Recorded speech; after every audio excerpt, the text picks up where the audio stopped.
हरे कृष्णा। ओम नमो भगवते वासुदेवाय। आप सभी पर श्री नारायण की कृपा बनी रहे। माघ मास का महात्म सुनना अत्यंत ही फलदायी है, पुण्यदायी है। यदि आप इस महात्म्य को सुनते हैं तो आपके कष्टों का निवारण अवश्य ही होगा। श्री हरि नारायण को माघ मास अत्यंत प्रिय है।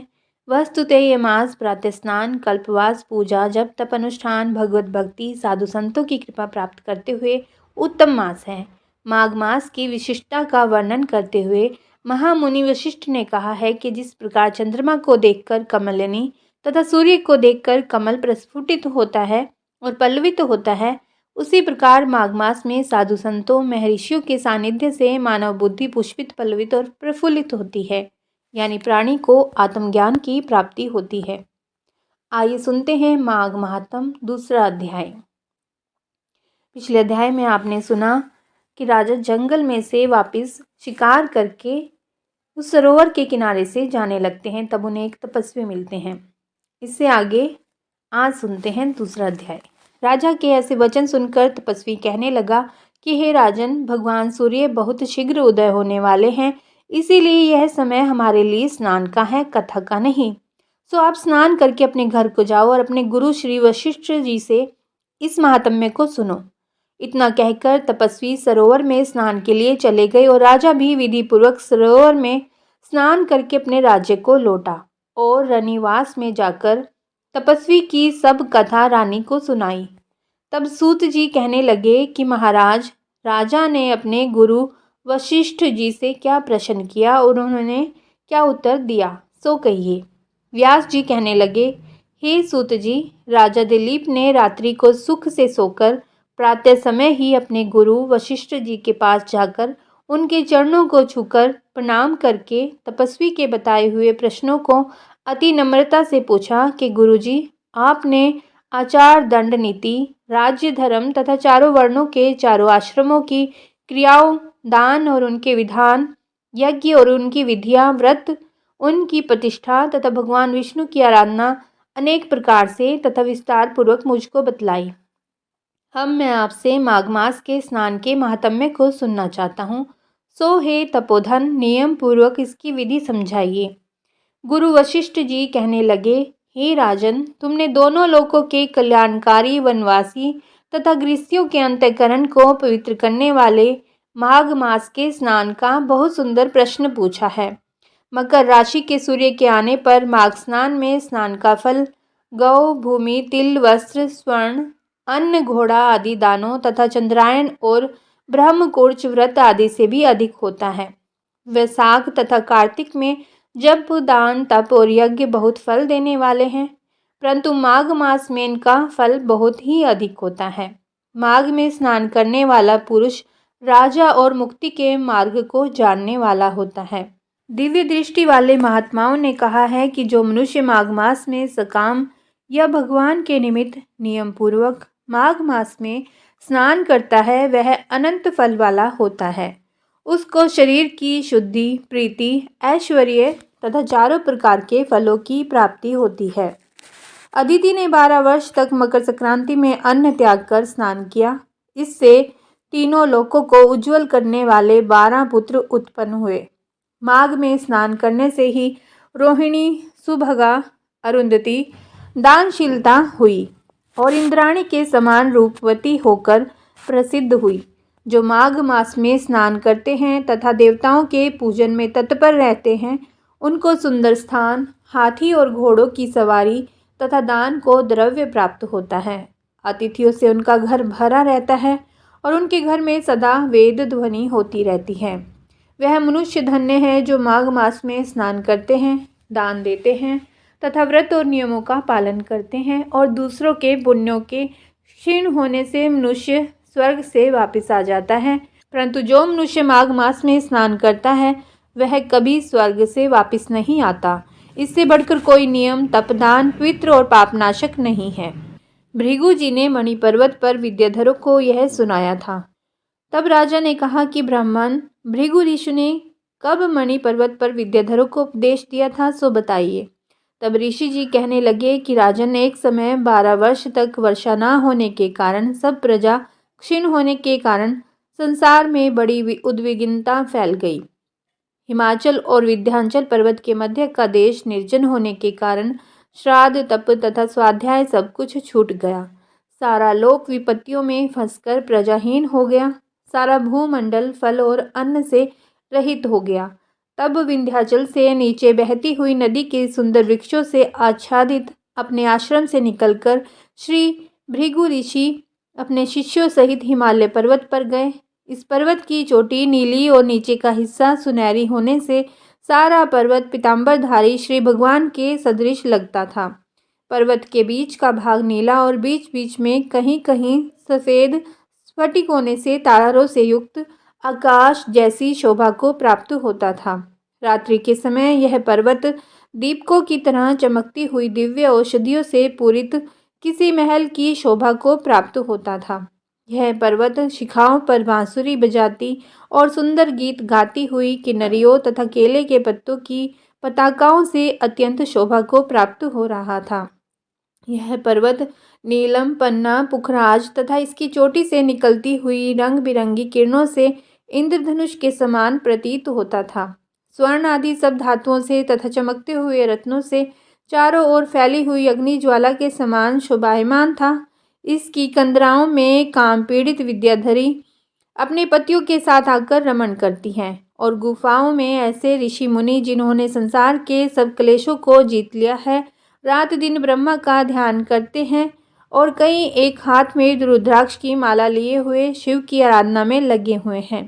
पर्वत के नीचे भागों में जंगली हाथी अपने बच्चों के साथ खेल रहे हैं तथा कस्तूरी वाले रंग बिरंगे मृगों के झुंड इधर उधर भाग रहे हैं। यह पर्वत सदा राजहंस तथा मोरों से भरा रहता है, इसी कारण इसको हेमकुंड कहते हैं। यहाँ पर सदैव ही देवता, गुयक और अप्सरा निवास करते हैं। ओम नमो नारायणे। यह था माघ मास महात्म का दूसरा अध्याय जो आपने सुना।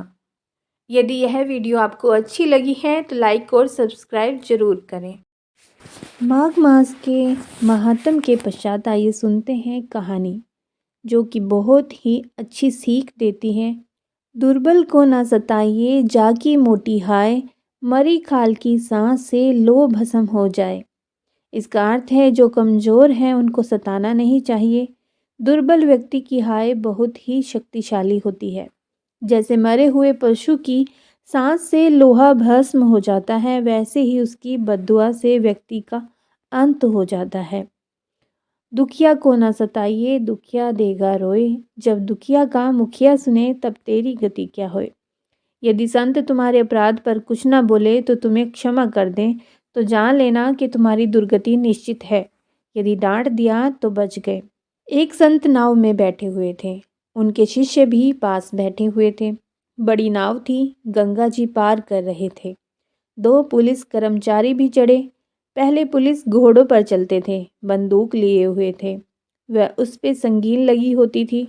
नाव बहुत बड़ी थी। संत बहुत सिकड़े हुए बैठे थे अपने शिष्यों के साथ। पुलिस वाले ने अभिमान में जूते की ठोकर मारकर कहा, ए हट। तो वे और हट गए और साइड हटो ऐसे बोले। अब कितना हटते, जगह होती तब ना। तो वे चुप बैठे रहे। संत चुप बैठे रहे। पुलिस वाले ने शिष्य को 2 थप्पड़ मारे किंतु वह शांत बैठा रहा। नाव चल पड़ी और नदी पार करके किनारे पे उथले पानी में लग गई। तो पुलिस वाले ने जूते गीले ना हो इस कारण छलांग लगाने के लिए बंदूक का सहारा लिया और बंदूक नीचे लगाई। जैसे ही उसने छलांग लगाई तो संगीन सीधे उसकी गर्दन के पार चली गई, यानी कि वह बंदूक की संगीन जो बाहर निकली हुई थी उस पुलिस वाले की गर्दन के पार ही चली गई। अब गुरु सीधे उठे और शिष्य को 8-10 थप्पड़ लगाए। अन्य सवारी बोले, महाराज इसमें इसका क्या दोष। गुरुजी बोले कि अगर इसने थोड़ा भी डांट डपट दिया होता तो वह पुलिस वाला मरता नहीं। इसने कुछ नहीं बोला, इसीलिए उसकी मृत्यु हो गई। इसीलिए संत कुछ ना बोले। तुम्हारी गलती पे तो यह मत मानना कि वह दब गया, वह तो केवल चुप हो गया, लेकिन उनका स्वामी तुम्हें दंड देगा। संतों को अनाथ ना समझो, यह ईश्वर के साक्षात पार्षद हैं, जिनके लिए वह हैं और वह कहते हैं जो कि हमें सुनाई नहीं देता, लेकिन संतों के भगवान हैं और वही उनके पीछे सारे कार्य करते हैं। ओम त्र्यंबकम यजामहे सुगंधिम पुष्टिवर्धनम उर्वारुकमिव बंधनान मृत्युर्मोक्षे मामृतात्। यह महामृत्युंजय मंत्र है। आइए जानते हैं महामृत्युंजय मंत्र की रचना कैसे हुई और इसकी क्या महिमा है। शिवजी के अनन्य भक्त मृकंड ऋषि संतानहीन होने के कारण दुखी थे। विधाता ने उन्हें संतान योग नहीं दिया था। मृकंड ने सोचा कि महादेव संसार के सारे विधान बदल सकते हैं, इसीलिए क्यों ना भोलेनाथ को प्रसन्न करके यह विधान बदलवाया जाए। मृकंड ने घोर तप किया। भोलेनाथ मृकंड के तप का कारण जानते थे, इसीलिए उन्होंने शीघ्र दर्शन नहीं दिया। लेकिन भक्त की भक्ति के आगे भोले झुक ही जाते हैं। महादेव प्रसन्न हुए। उन्होंने ऋषि को कहा कि मैं विधान को बदलकर तुम्हें पुत्र का वरदान दे रहा हूँ, लेकिन इस वरदान के साथ हर्ष के साथ विषाद भी होगा, यानी दुख के साथ सुख और सुख के साथ दुख भी होगा। भोलेनाथ के वरदान से मृकंड को पुत्र हुआ, जिसका नाम मार्कंडे पड़ा। ज्योतिषियों ने मृकंड को बताया कि यह विलक्षण बालक अल्पायु है, इसकी उम्र केवल 12 वर्ष है। ऋषि का हर्ष विषाद में बदल गया। मृकंड ने अपनी पत्नी को आश्वस्त किया, जिस ईश्वर की कृपा से संतान हुई है वही भोले इसकी रक्षा करेंगे। भाग्य को बदल देना उनके लिए सरल कार्य है। मार्कंडे बड़े होने लगे तो पिता ने उन्हें शिव मंत्र की दीक्षा दी। मार्कंडे की माता बालक के उम्र बढ़ने से चिंतित रहती थी। उन्होंने मार्कंडे को अल्पायु होने की बात बता दी। मार्कंडे ने निश्चय किया कि माता पिता के सुख के लिए उसी सदाशिव भगवान से दीर्घायु होने का वरदान लेंगे जिन्होंने जीवन दिया है। 12 वर्ष पूरे होने को आए थे। मार्कंडे जी ने शिवजी की आराधना के लिए महामृत्युंजय मंत्र की रचना की और शिव मंदिर में बैठकर इसका अखंड जाप करने लगे। समय पूरा होने पर यमदूत उन्हें लेने आए। यमदूतों ने देखा कि बालक महाकाल की आराधना कर रहा है, तो उन्होंने थोड़ी देर प्रतीक्षा की। मार्कंडे ने अखंड जप का संकल्प लिया था। यमदूतों को मार्कंडे को छूने का साहस नहीं हुआ और लौट गए। उन्होंने यमराज को बताया कि मैं बालक तक पहुंचने का साहस नहीं कर पाए। इस पर यमराज ने कहा कि मृकंड के पुत्र को मैं स्वयं लेकर आऊँगा। यमराज मार्कंडे के पास पहुँच गए। बालक मार्कंडे ने यमराज को देखा तो जोर जोर से महामृत्युंजय मंत्र का जाप करते हुए शिवलिंग से लिपट गए। यमराज ने बालक को शिवलिंग से खींचकर ले जाने की चेष्टा की। तभी जोरदार हुंकार से मंदिर कांपने लगा। एक प्रचंड प्रकाश से यमराज की आंखें चुंधिया गई। शिवलिंग से स्वयं महाकाल प्रकट हो गए। उन्होंने हाथों में त्रिशूल लेकर यमराज को सावधान किया और पूछा, तुमने मेरी साधना में लीन भक्त को खींचने का साहस कैसे किया? यमराज महाकाल के प्रचंड रूप से कांपने लगे। उन्होंने कहा, प्रभु मैं आपका सेवक हूँ। आपने ही जीवों से प्राण हरने का निष्ठुर कार्य मुझे सौंपा है।